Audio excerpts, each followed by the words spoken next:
पिछले एपिसोड में हमने देखा कि विक्रमादित्य ने शालिवाहन की सेना को चौंकाने वाली रणनीति से परास्त किया, लेकिन उनकी विजय यात्रा यहीं समाप्त नहीं होती। आगे शालिवाहन अपने सबसे भरोसेमंद सेनापति भानुसेन के साथ एक गुप्त योजना बनाता है। शालिवाहन कहता है, विक्रमादित्य को हराने के लिए हमें उसकी कमजोरियों का पता लगाना होगा। भानुसेन, तुम उसके शिविर पर हमला करो और उनकी रसद नष्ट कर दो। भानुसेन ने कहा, जैसा आप कहें महाराज। की सेना रात के समय विक्रमादित्य के शिविर पर हमला करने के लिए तैयार होती है। विक्रमादित्य के एक जासूस अर्जुन इस गुप्त योजना का पता लगाकर वापस लौटता है।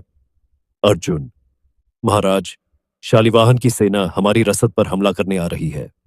विक्रमादित्य, बहुत अच्छा, उन्हें उनके ही जाल में फंसाना होगा। सेनापति रुद्र, सैनिकों को तैयार करो, हम दुश्मन का स्वागत करेंगे। विक्रमादित्य अपनी सेना को दो समूहों में बांटते हैं, एक मुख्य शिविर की रक्षा के लिए और दूसरा दुश्मन को घेरने के लिए। शालिवाहन की सेना विक्रमादित्य के शिविर पर हमला करती है, लेकिन जैसे ही वे आगे बढ़ते हैं उन्हें चारों ओर से घेर लिया जाता है। भानुसेन चौंक कर बोला, यह क्या, हमें चारों तरफ से घेर लिया गया है। विक्रमादित्य, यह वही है जो अत्याचारी शासकों के साथ होता है।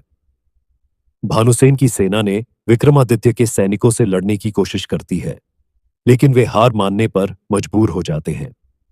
भानुसेन अपनी सेना की हार देखकर विक्रमादित्य के सामने आत्मसमर्पण करता है।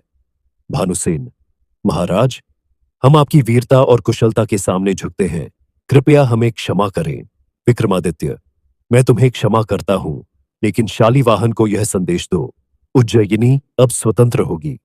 विक्रमादित्य की जीत की खबर उज्जयिनी तक पहुंचती है और प्रजा उनकी प्रशंसा में उत्सव मनाती है। दूसरी ओर शालिवाहन विक्रमादित्य की बढ़ती ताकत से चिंतित हो जाता है। शालिवाहन कहता है, यह विक्रमादित्य हर बार मेरी योजनाओं को नष्ट कर देता है, मुझे कुछ बड़ा करना होगा। विक्रमादित्य अपने सेनापतियों के साथ बैठकर शालिवाहन के खिलाफ अंतिम रणनीति बनाने की योजना बनाते हैं।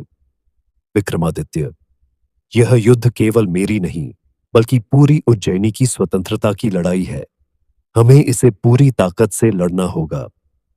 यहां समाप्त होती है इस रोमांचक एपिसोड की कहानी। अगले एपिसोड में देखिए विक्रमादित्य का शालिवाहन के खिलाफ अंतिम और निर्णायक युद्ध